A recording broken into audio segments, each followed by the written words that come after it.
성찬사경의 두 번째 시간으로 털 깎는 자 앞에 잠잠한 양같이 이런 제목으로 하나님의 말씀을 함께 생각해 보겠습니다. 우리의 마음이 사랑이라는 감정으로 인해서 깊이 감동을 받을 때는 그 사랑이 구체적인 행동으로 우리의 마음에 전달되었을 때입니다. 얼마나 나를 사랑해 주셨는지, 그 사랑이 어떻게 내게 나타났고 전달되었는지를 깊이 깨닫게 될 때 그 사랑은 더 깊이 우리 내면에 각인되기 마련입니다. 그리고 그 사랑에 대해서 우리도 사랑하는 마음으로 반응을 보이게 되어 있는 것이죠. 그리스도께서 대속의 사명을 감당하기 위해서 이 땅에서 보여주신 고난당하는 메시아의 모습이 성경의 이 한 구절 속에 고스란히 담겨 있습니다. 그가 압제를 당하여 고통을 당하였으나 그 도살자에게로 이끌려온 어린 양과 같이 그의 입을 열지 아니하였으며 그의 털을 깎는 자의 면전에 있는 양같이 침묵하였으니 그의 입을 열지 아니하였다. 직역을 하면 이런 의미가 됩니다. 이사야 선지자는 고난당하는 메시아의 모습을 이번에는 양에 다시 비유해서 묘사해내고 있습니다. 수요일에 우리가 생각해본 사경의 말씀 속에는 양을 우리들에게 비유했었죠. 이번에는 고난당하는 메시아의 모습을 양에 비유해서 그것을 묘사해내고 있습니다. 본문을 보면 곤욕을 당하여 라는 표현은 메시아의 육체적인 고통을 의미하는 것이고, 괴로울 때에도 라는 표현은 내면적인 정신과 마음의 고통을 의미하는 말이라는 것을 우리가 확인할 수 있습니다. 이것은 그리스도께서 당하신 고난은 안팎으로 총체적인 고통과 괴로움과 견디기 힘든 마음의 순환이었다는 것을 의미하는 것입니다. 그리스도의 양성의 교리에 대해서 우리가 충분히 들어 알고 있듯이 주님께서는 완전하신 인간으로 그리고 완전하신 하나님으로 모든 고난에 직면하셔야 했다는 것을 성경 우리에게 똑똑히 보여줍니다. 여러분, 도살장에 끌려가는 어린 양을 머릿속에 떠올려 보십시오. 그 어린 양이 얼마나 두려웠을까요? 다른 나라에서 소를 도살하는 장면을 제가 TV에서 본 적이 있습니다. 곧 죽을 소가 자기의 죽음을 직감하면서 그 큰 눈에 두려움이 가득했던 장면을 제가 보았는데 그 소의 눈망울이 오랫도록 잊혀지지가 않더라고요. 주님께서는 홀로 그 모든 두려움에 그리고 그 지독한 육신의 고통에 맞서야만 하셨습니다. 그분은 하나님이시지만 완전하신 대속을 감당하기 위해서 그분의 신성을 인성 아래 감추신 것입니다. 연약한, 아무것도 자기를 위해서 저항할 수 없는 그런 모습으로 그렇게 모든 고통 앞에 자신을 내어주신 것입니다. 주께서 그렇게 친히 가장 약한 어린 양처럼 되시고 그 모진 고난을 감당하신 것은 자신이 메시아이시고 무엇 때문에 이 세상에 오셨는지를 명확하게 알고 계셨기 때문입니다. 그분의 모든 행위 속에서 그 모든 고난을 감당하시는 그분의 기품 있는 모습 속에서 우리는 바로 주께서 깊이 가지고 계셨던 메시아 의식을 보게 되는 것입니다.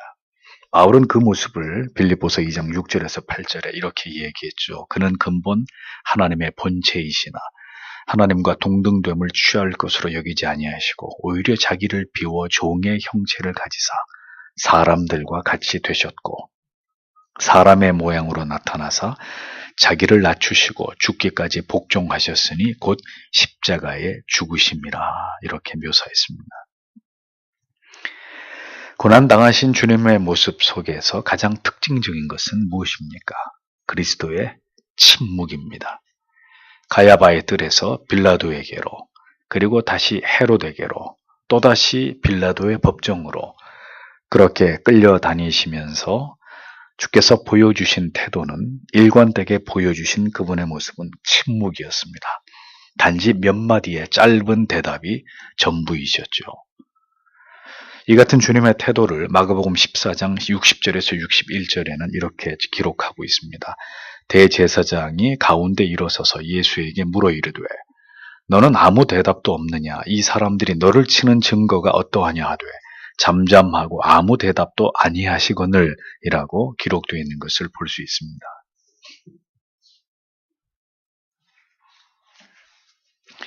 마태복음 27장 11절에서 14절에서는 예수께서 총독 앞에 섰음에 총독이 물어 가로되 네가 유대인의 왕이냐? 예수께서 대답하시되 네 말이 옳도다 하시고 대제사장들과 장로들에게 고소를 당하되 아무 대답도 아니하시는지라. 이에 빌라도가 이르되 저희가 너를 쳐서 얼마나 많은 것으로 증거하는지 듣지 못하느냐 하되 한마디도 대답지 아니하시니 총독이 심히 기이 여기더라 라고 기록하고 있습니다. 헤롯 앞에서 주께서 신문을 당하실 때도 그분은 역시 침묵으로 일관하셨습니다. 헤롯이 예수를 보고 심히 기뻐하니 이는 그의 소문을 들었으므로 보고자 한 지 오래였고 또한 무엇이나 이적 행하심을 볼까 바라던 연고로라. 여러 말로 물으나 아무 말도 대답지 아니하시니라고 누가복음 23장 8절과 9절에서 기록하고 있습니다. 보통 법정에 선 피고인들은 모두 목소리를 높여서 자기의 무죄를 주장하고 절대로 쉽게 뒤로 물러나는 법이 없죠. 그러나 주님께서는 이 땅의 모든 언어로 모든 사람들을 굴복시킬 수 있는 지혜와 지식을 가지시고도 자기 자신을 변호해야 되는 자리에서 일체 침묵을 지키시는 것을 볼 수 있습니다. 무엇 때문에 그리스도께서는 곤욕을 당하셔도 그 괴로움 가운데서도 입을 굳게 다무셨던 것일까요? 주님께서는 이 모든 일들이 인간을 구원하기 원하시는 아버지의 뜻임을 아셨기 때문입니다. 그 아버지의 뜻은 자신의 죽음으로 완성된다는 것을 주님께서는 정확히 알고 계셨던 것이죠. 이 땅에 계시는 동안 수많은 자들을 고치시고 치료하셨고 그들을 가르치셨지만 그것으로 인류의 구원이 이루어지는 것은 아니었습니다. 모든 것을 다해서 그렇게 영혼을 섬기셨어도 죄인들의 대속은 자신을 버리시는 죽음으로만 그들을 구원할 수 있음을 주님께서는 알고 계셨던 것입니다. 오직 죄 없으신 하나님의 아들이 그 완전하신 인간의 몸으로 죽임을 당할 때 인간을 구원하는 영원한 길이 열리게 되는 것이 하나님의 뜻이고 인간을 구원하는 하나님의 방법이셨습니다. 그 아버지의 경륜을 따라서 주님은 자신에게 다가오고 있는 죽음을 피하지 않으신 것입니다. 오히려 담담히 그것을 기쁨으로 받아들이시면서 그 위대하신 뜻을 바라보면서 주님께서는 일체 침묵을 하셨던 것입니다. 내가 가는 길이 주의 뜻이라는, 내가 감당해야 될 이 모든 일이 하나님의 뜻을 이루는 것임을 아는 사람은 결코 자신의 목소리를 높이지 않습니다. 어떤 일들이 내 뜻대로 되지 않는다고 해서 누군가가 나를 무시한다고 느낄 때조차도 억울함과 분노의 목소리를 높이지 않습니다. 하나님의 뜻이 이루어질 뿐인데 왜 소리를 높이고 왜 나를 주장하고 왜 내 얼굴을 붉힙니까? 부질없는 일이고 의미 없는 소란일 뿐인 것이죠. 오직 하나님의 뜻이 이루어지고 있음을 알 때 우리는 얼마든지 침묵할 수 있습니다. 내가 사람들에게 어떻게 회자되고 내 이름이 어떻게 더럽혀지든 우리는 초연할 수 있는 것입니다. 하나님의 뜻을 위한다고 하면서도 내 자신을 그 위에 올려놓을 때 우리는 시끄러워집니다. 소란하고 갈등이 생기는 법입니다. 주께서 신문을 당하고 조롱과 멸시를 당하실 때 그분이 억울해하셨을까요? 그렇지 않습니다. 모두가 다 예언대로 되기 위해서 일어나는 일들이고 모두가 그래서 자기의 역할을 충실하게 수행하고 있는 것이라고 주님은 생각하셨습니다. 로마 병사들은 하나님의 아들을 그렇게 욕 보여야 했고 빌라도는 그렇게 비겁하게 손을 씻어야 했으며 성난 무지한 군중들은 그렇게 예수를 죽이라고 목청을 높여야 했던 것입니다. 그 모든 일들이 일어나야 하나님의 뜻이 이루어진다는 것을 주님께서는 알고 계셨기 때문에 기꺼이 침묵하셨던 것입니다. 내 인생에 일어나는 모든 일들이 내 안에서 하나님의 뜻을 이루시기 위해서 필수 불가결한 일들이라면 우리는 어떻게 반응해야 할까요? 침묵하는 것입니다. 그 하나님의 섭리 앞에서, 그 뜻 앞에서 오직 주의 뜻만이 이루어지기를 원하나이다. 기도하면서 침묵하고 잠잠히 나아가는 것입니다. 아버지의 뜻을 이루시기 위해서 도살장에 끌려가는 어린 양같이 잠잠한 메시아의 모습은 오늘을 살아가는 우리들에게 무엇을 교훈하고 있습니까? 우리가 가슴으로 그것을 깊이 사유하고 생각해 볼 필요가 있다는 것입니다. 지금처럼 자기를 드러내고 자기 말하기를 좋아하는 이런 시대일수록 주님의 그 같은 태도는 우리에게 많은 것을 시사해주고 있는 것이죠. 그리스도의 침묵 속에서의 그 고난이 아름답고 빛나는 것은 고난 그 자체 때문이 아닙니다. 그분의 그 순환으로 가득 찬 생애가 한 영혼이라도 더 구원하고자 하셨던 그런 이유 때문이었기에 고결하고 귀한 것입니다. 그분이 당하신 고난이 자기의 죄 때문에 당하신 고난이라면 그 고난은 아무런 의미가 없는 것입니다. 그러나 하나님의 뜻을 이루시기 위한 고난이었으므로 그 고난은 아름다운 것입니다. 때로는 말도 되지 않는 모함이나 오해나 박해도 이런 일이 있어야 하나님의 뜻이 내 안에서, 우리 안에서 이루어진다는 것을 믿는다면 우리는 잠잠할 수 있는 그런 성숙한 그리스도인이 되기 위해서 오늘도 주의 은혜를 구하는 자들이 되어야 합니다. 주의 은혜가 나를 잠재울 수 있는, 나를 주장하고자 하는 이 죽지 않은 나를 재갈 물리게 하는 그런 은혜로 우리에게 찾아오지 않는 한 우리는 기어이 입을 열어서 무언가를, 나의 억울함을 이야기하고 싶은 그런 존재가 바로 우리 자신이라는 것을 알고 있지 않습니까? 그리스도께서 침묵하실 수 있었던 것은 그 고난과 고통 속에서도 하나님 아버지로 말미암은 절대적 평안을 그 마음에 누리고 계셨기 때문입니다. 십자가에서 목숨을 버리시는 시간은 하나님과 처절한 단절의 시간이었지만 그 전후에 메시아의 생애를 살아가시는 그 모든 순간에는 언제나 하나님과 하나이셨던 주님이셨습니다. 하나님 아버지와 함께 누리는 그 완전한 평화가 가져온 그 내면의 고요함은 죽음의 고통이 온 몸을 휘감는 순간에도 그리스도를 견고하게 붙들어준 능력이었다는 것을 우리는 보게 됩니다. 하나님과의 완전한 교제 가운데 있는 영혼은 밖에 비바람이 몰아치고 천둥이 쳐도 그 영혼은 고요하고 잠잠할 수 있습니다. 하나님의 뜻대로 고난을 받는 모든 자들의 영혼을 아들을 붙들어 주신 그 하나님께서 곧게 붙들어 주심을 믿을 때 우리는 절대적 평안을 누릴 수 있습니다. 하나님의 뜻대로 고난을 받는 자들은 그러하기에 잠잠할 수 있는 것입니다. 고요할 수 있고 얼마든지 침묵을 지켜낼 수 있는 것입니다. 내가 당해야 하는 이 고통보다 더 큰 평온이 내게 있기에, 내 영혼을 지배하고 있기에 오직 침묵할 수 있는 것이죠. 모든 사람들로부터 버림을 받으시고 아버지로부터도 범죄자 중 하나로 취급당하시면서도 자신을 변호하시기 위해서 입을 열지 않으신 주님의 모습은 그리스도인으로 이 세상을 살아가는 동안에 우리가 어떤 억울함이나 핍박이나 불이익을, 어떤 시련이 찾아와도 우리가 어떻게 이 모든 것에 대해서 대응해야 될지를 깨닫게 해주는 매우 중요한 교훈이 아닐 수 없는 것입니다. 비록 고난이 극심하고 안팎으로 어려움이 있다 하더라도 내가 가는 이 길이 하나님께서 기뻐하시는 길이라면 우리는 묵묵히 그 길을 걸어갈 수 있습니다. 왜냐하면 내 마음을 하나님께서 온전히 붙드시고 평강을 내 마음에 채워주시기 때문입니다. 그래서 시편 37편 24절은 이렇게 고백하고 있는 거죠. 저는 넘어지나 아주 엎드러지지 아니함은 여호와께서 손으로 붙드심이로다.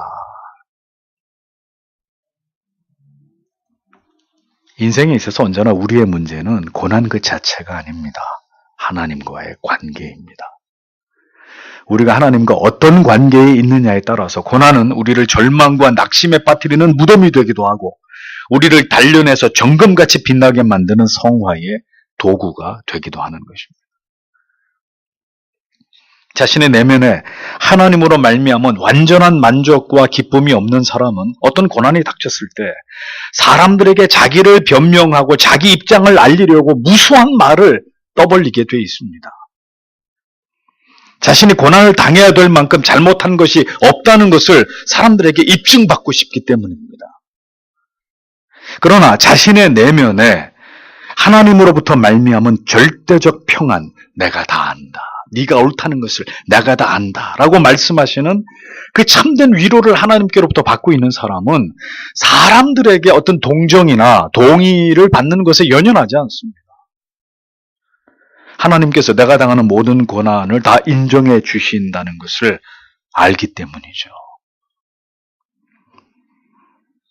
그렇기 때문에 우리는 오늘도 힘을 다해서 고난 가운데서도 하나님을 섬기는 법을 배워야 하는 한편 어떠한 어려움 속에서도 하나님만으로 말미암은 절대적인 평안을, 완전한 만족을 잃지 않는 법을 배워야 하는 것입니다. 사명의 길에는 반드시 고난이 따르는 법입니다. 따라서 고난이 올 때 사람들의 평판에 요동하는 사람은 자신의 사명을 완수할 수가 없습니다.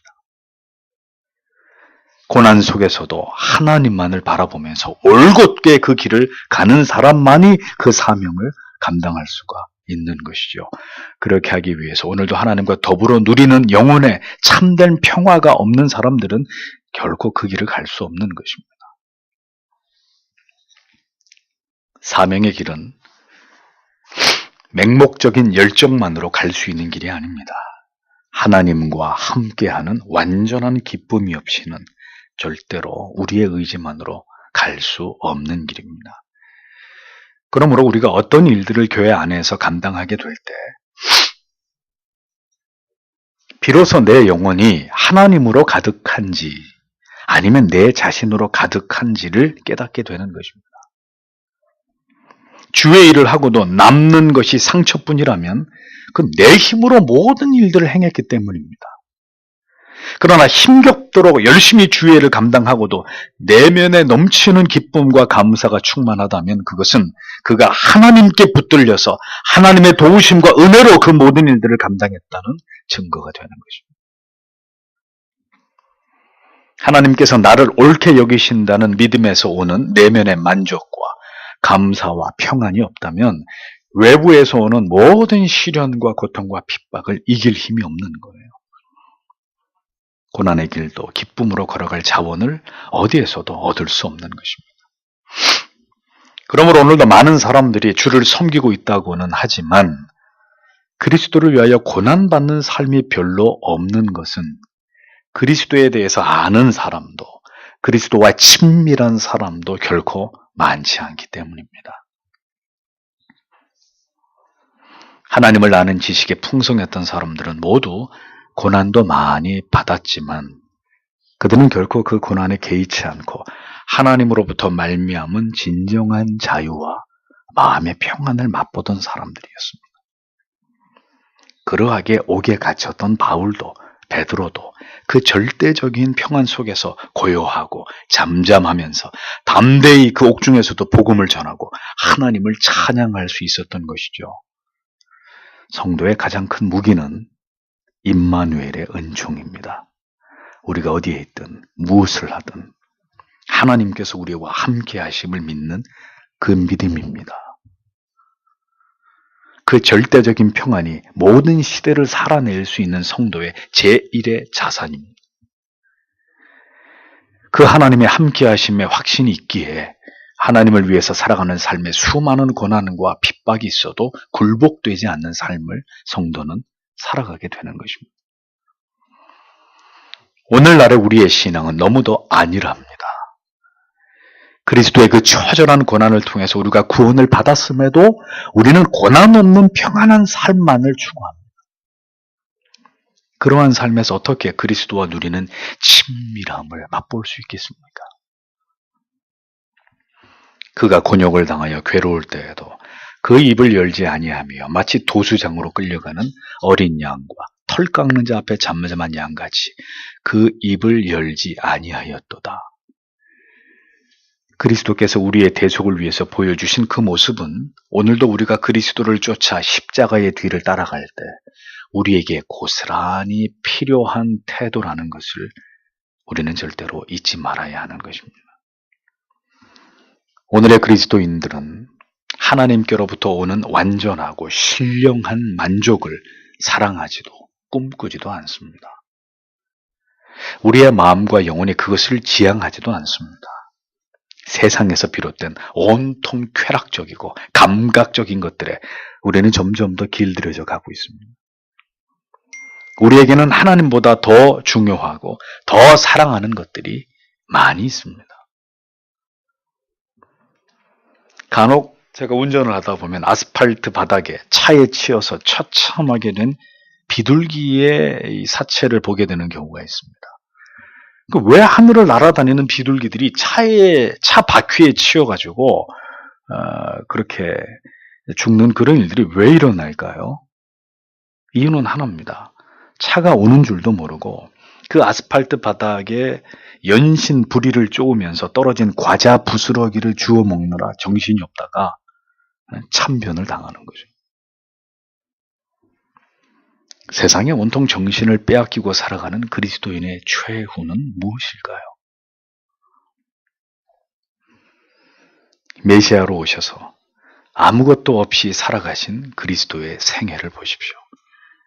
우리의 허물과 죄로 인해서 그토록 모진 고통과 핍박과 조롱을 당하시면서도 그 사명을 감당하도록 부르심을 받은 아버지의 뜻 앞에서 하나님으로 말미암은 완전한 만족과 합일 속에서 십자가를 감당하신 주님의 모습을 주목해 보십시오.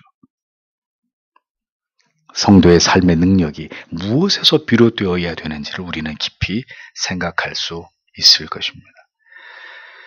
주께서 그 모진 고난 속에서도 잠잠히 침묵하실 수 있었던 이유는 분명한 사명을 그가 알고 계셨기 때문입니다. 인간의 모습으로 이 세상에 오신 목적이 언제나 그 주님의 마음을 지배하고 있었기 때문이죠.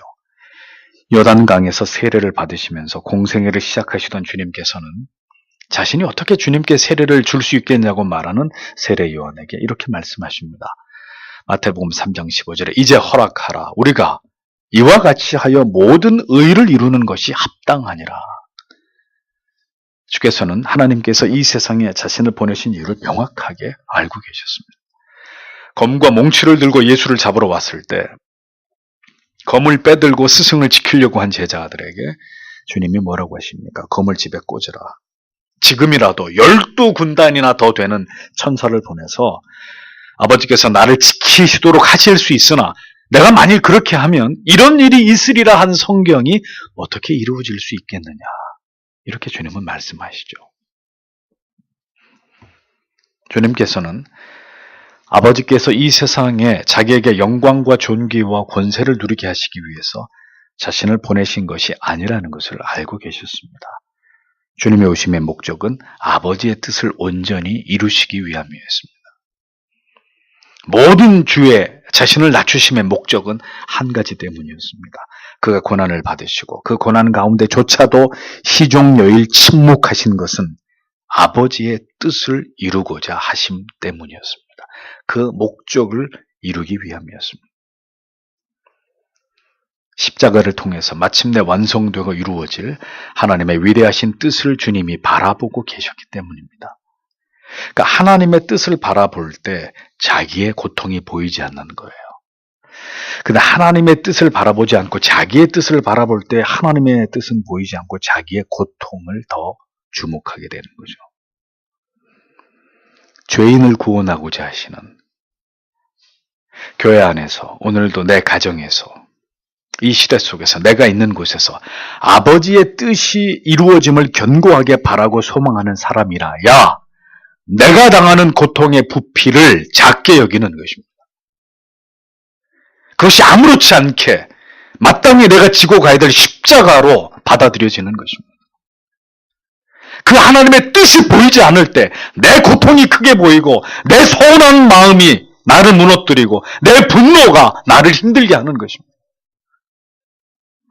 살이 찢겨지고 피가 튀는 현장에서도 주님은 자신의 고난이 보이지 않고 죄인을 구원하기 원하시는 아버지의 뜻이 보였다는 거죠.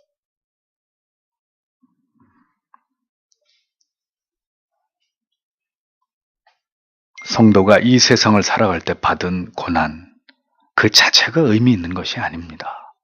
왜냐하면 그 고난은 내 죄와 내 허물로, 내 무지로 인한 고난일 수도 있기 때문입니다. 문제는 그러니까 무엇을 위해서, 무엇 때문에 받은 고난이냐 하는 문제입니다.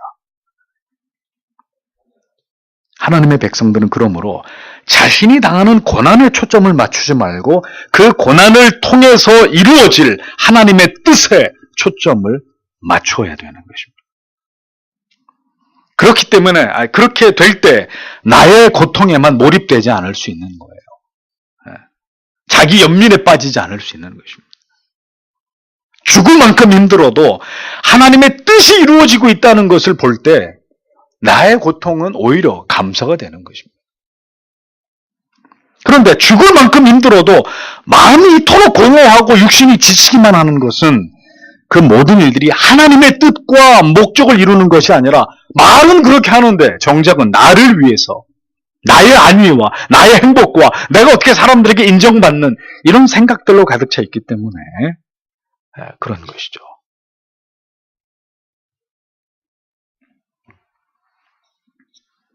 오늘의 우리의 고난을 통해서 이루어지는 하나님의 뜻이 없다면, 우리가 존재하는 목적이 이루어지는 쾌거가 없다면 우리의 삶은 얼마나 지치고 힘겨움의 연속이 될지를 생각해 보십시오. 지루하기 짝이 없는 거죠. 단언하건대 그리스도 안에서 주를 위해서 어떻게 살아가겠다는 구체적인 삶의 목적이 없는 사람에게는 의미 있는 고난도 없는 것입니다. 의미 있는 고난도 없는 인생은 의미 없는 인생이 되고 마는 것입니다. 그런 사람들의 삶의 고난은 세상을 살아가면서 겪는 모든 사람들의 고난과 다를 바가 없는 것이죠. 예수 안 믿는 사람도 다 고난받고 삽니다. 그래서 그 사람들이 당하는 고난과 내가 당하는 고난이 무슨 차이가 있냐 이거죠. 안타까운 것은 자기의 죄와 연약 때문에 고난을 당하면서도 하나님을 위한 고난이라고 착각하는 것이고, 하나님의 뜻을 위한 고난이라고 여기는 고통 속에서 아무런 하나님의 위로도 얻지 못하는 이런 경우입니다. 거룩한 고난은 하나님을 위하여 거룩한 삶의 목표를 가진 사람들만의 전유물이고 그들의 특권입니다. 성도 여러분, 모든 고난이 다 주를 위한 고난이 아니라는 것을 기억하십시오. 주께서 당하신 고난은 그 처절한 고난의 대가를 지불하면서도 메시아께서 반드시 이루셔야 할 목표가 있었음을 우리에게 보여주는 것입니다. 오늘 여러분에게는 고난이 오더라도 잠잠히 침묵 가운데 그것을 견디게 만드는 거부할 수 없는 삶의 목표가 있으십니까? 오늘 나의 모든 이 고난이 오직 하나님의 뜻을 이루시기 위한 것이라고 분명하게 자부하실 수 있습니까? 그리스도를 따른다는 것은 인생에서 우리가 따를 수 있는 기독교적인 어떤 견해와 어떤 철학과 어떤 방법의 일부만을 수용한다는 의미가 아닙니다. 내가 생각해서 수용할 만한 것만 내가 받아들이겠다. 뭐 나머지는 모르겠다. 그건 어떻게 되는지. 그런 게 아니란 말이죠. 그리스도를 통해서 우리에게 제시된 삶의 방식 전부를 받아들이는 것을 의미하는 것입니다. 그러니까 내가 죽어야 되는 거죠. 그래서 주께서는 취사 선택하고 내가 생각하고 내가 판단하고 내가 계획하려는 그 모든 것들을 다 부인하고 주를 따르는 일에 요구되는 모든 십자가를 지고 나를 따르라고 말씀하신 것입니다. 이렇게 그리스도 안에서 삶의 목표가 완전히 뒤바뀌지 않는다면 고난도 견딜 이유가 없고 자기 부인도 필요 없는 것이 되고 마는 것입니다. 그러니 주를 따르면서도 우리는 언제나 내 감정, 내 생각에, 내 자존심에 발목이 잡히는 것입니다. 그런 그에게 뜨거운 기도가 있을 리가 없고 하나님의 말씀을 사모하고 그리워하는 마음이 있을 리도 만무한 것이죠. 어떤 일이 있어도 이루고자 하는 마음에 새겨진 뚜렷한 영적인 목표도 없고 그것을 위한 거룩한 몸부림도 찾아보기 어려운 구태의연하고 지리멸렬한 삶이 계속되는 것은 너무나도 당연한 것이라는 겁니다. 그리스도인으로서 그렇게 인생을 살아간다면 참으로 두려운 일이 아닐 수 없습니다. 어찌 장차 독생자를 그 고통과 죽음으로까지 내어 모신 그토록 우리를 사랑하신 하나님 앞에 설 때 그분의 얼굴을 배울 수 있다는 말입니까? 우리가 주를 사랑하지 않는 것은 아니지만 주께서 얼마나 우리를 사랑하시기 위해서 모진 대가를 지불하셨는지를 깊이 알지 못하기에 그토록 간절하게 누군가를 사랑하지 못하는 것입니다. 우리가 주를 알지 못하는 가족들의 영혼을 사랑한다고 할 때 주께서 나를 위해서 보이신 사랑을 우리가 안다면 그 사랑만큼 가족의 영혼의 구원을 위해서 몸부림치는 것이 사명이 되어야 합니다. 그 영혼을 위해서 흘리는 눈물이 그리스도의 그것과 같도록 간절해져야 하는 것이죠. 그러할 때 나의 영혼을 구원하시기 위해서 어떤 대가를 지불하셨는지 그 그리스도의 마음이 내게 전이 되는 것입니다. 그 마음을 배울 수가 있는 것입니다. 십자가는 뚜렷한 목표를 가지고 살아가는 자들의 것입니다. 우리가 그러한 거룩한 목표를 가지고 살아갈 때 내 인생이 나의 것이 아닌 온전한 하나님의 것이 될 수 있습니다. 그렇게 살아간 모든 날들이어야 그것이 주님을 위하여 살아드린 날들로 기록될 것입니다.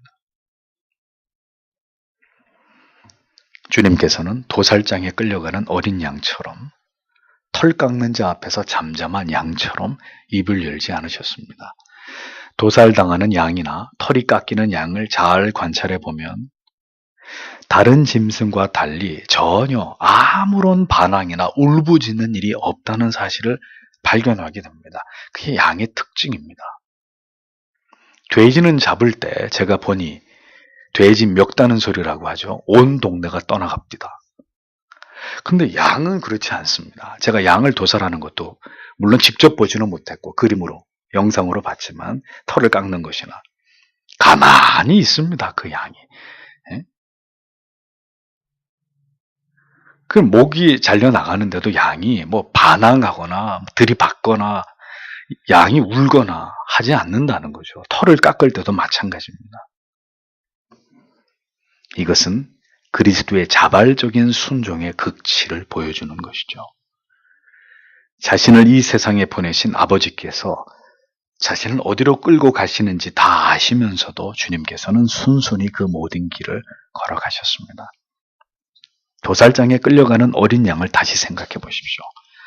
죽음에 이르는 순간까지도 주인의 손을 뿌리치고 거부하고 도망하지 않고 순순히 주인의 손에 이끌려 도살장으로 따라 들어가는 양을 떠올려 보십시오. 우리가 그렇게 순종할 수 있을까요?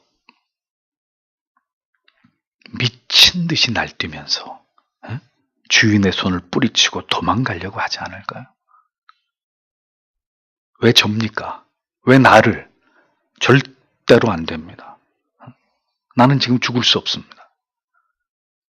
내가 왜 희생을 내 인생이 왜 이래야 됩니까? 누구도 순순히 쫓아갈 수 없을 것입니다. 날카로운 갑이나 소음이 나는 기계로 자기의 털을 깎는 자 앞에서 쥐 죽은 듯이 가만히 있는 양을 보십시오. 완전한 자신에 대한 내어줌, 그리고 주인에 대한 신뢰를 양에게서 배우게 됩니다. 물론 그것이 양의 본능이라 할지라도 말이죠. 이것이 그리스도의 생애였습니다. 완전한 순종, 그것은 완전한 자기 포기였습니다. 여러분, 자기를 포기한 사람이 순종하는 것입니다. 자기가 살아있는 사람은 결코 완전한 순종의 자리로 나아가지 못합니다. 자기가 살아있기 때문입니다. 우리는 우리의 구원을 위해서 자신의 생명을 빼앗기신 주님이 아니라 자기의 생명을 기꺼이 바치신 그리스도의 모습을 보는 것입니다. 요한복음 10장 17절 18절로 보십시오. 아버지께서 나를 사랑하시는 것은 내가 다시 목숨을 얻기 위하여 목숨을 버림이라. 이를 내게서 빼앗는 자가 있는 것이 아니라 내가 스스로 버리노라. 나는 버릴 권세도 있고 다시 얻을 권세도 있으니 이 계명은 내 아버지에게서 받았노라 하시니라 라고 기록하고 있습니다. 완전한 순종으로 주를 따라가야 될 우리들에게 주님은 자신이 본이 되어 주셨습니다. 우리는 오늘도 완전하게 주님 앞에 복종해야 될 수백 가지의 이유보다는 온전히 우리 자신을 순종하지 못하게 하는 한두 가지 이유 때문에 불순종하고 있는 것은 아닌지를 생각해 봐야 합니다. 우리의 구원은 이렇게 기꺼이 순종하는 그리스도가 감당하신 고난을 통해서 이루어졌습니다. 그 극심한 고통이 하나님의 뜻을 이루는 선한 방편이 되셨다는 것을 성경은 우리에게 적나라하게 보여주고 있습니다. 주께서 아버지의 뜻을 이루시기 위해서 그 모든 고통 속에서도 십자가를 지시고 그 길을 가셨다는 것은 인생의 모든 참혹한 현실과 사람들로 인해서 우리가 받아야 될 모든 괴로움과 고통 앞에 우리가 당당히 맞설 용기를 우리로 하여금 얻게 해주는 것입니다. 우리를 구원하시는 선한 계획을 위해서 하나님의 아버지의 선하신 뜻을 이루시기 위해서 주님께서도 이 세상에서 그 같은 고통을 감당하셨다는 것을 우리가 알 때 우리 안에서 그런 거룩한 동기가, 용기가 생기는 것이죠.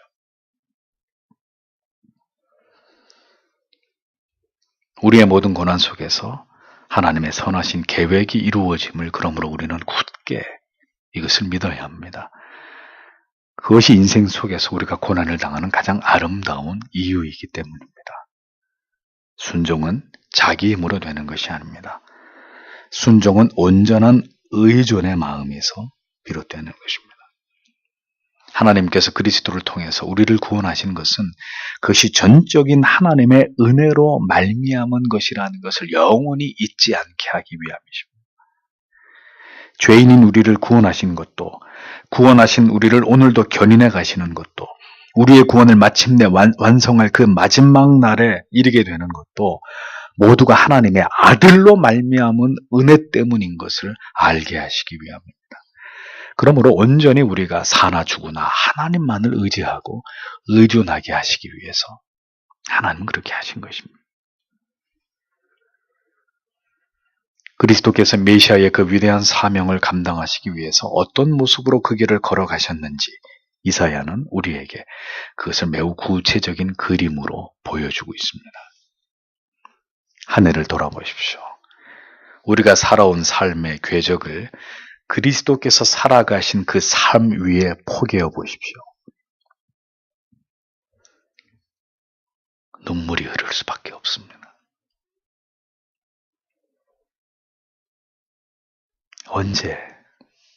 언제쯤이면 주님처럼 살아갈 수 있을지, 부디 주님처럼 살아갈 수 있도록 또다시 우리에게 은혜 주시기를 오늘도 우리는 눈물 가득 고인 얼굴로 주님 앞에 기도할 수밖에 없는 것입니다. 아버지께 온전히 순종하신 그리스도의 생애 앞에서 우리를 위해 보이신 그분의 사랑을 기억한다면 오늘도 하나님께서 우리에게 보이신 그 거룩한 목표를 우리의 삶의 이유로 여기면서 우리는 살아가야 할 것입니다. 그것은 바로 주님의 마음으로 하나님을 사랑하고 인간을, 우리의 이웃을 사랑하는 것입니다.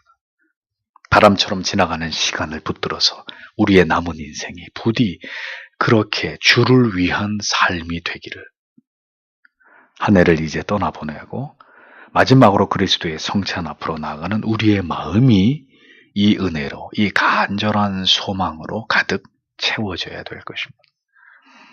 주께서 우리에게 마지막 성찬식을 통해서도 풍성한 은혜를 주심으로 내년에도 그 사랑과 그 은혜를 기억하면서 그 주님이 걸어가신 그 십자가의 대속의 길을 생각하면서 우리도 기꺼이 순종함으로 하나님의 뜻을 이루어가는 목적 있는 그 목표가 분명한 그런 인생 살아가도록 우리 모두를 굳게 붙들어 주시기를 오늘도 주님 앞에 간절히 기도하고 돌아가시는 여러분들이 되시기를 바랍니다. 기도하겠습니다.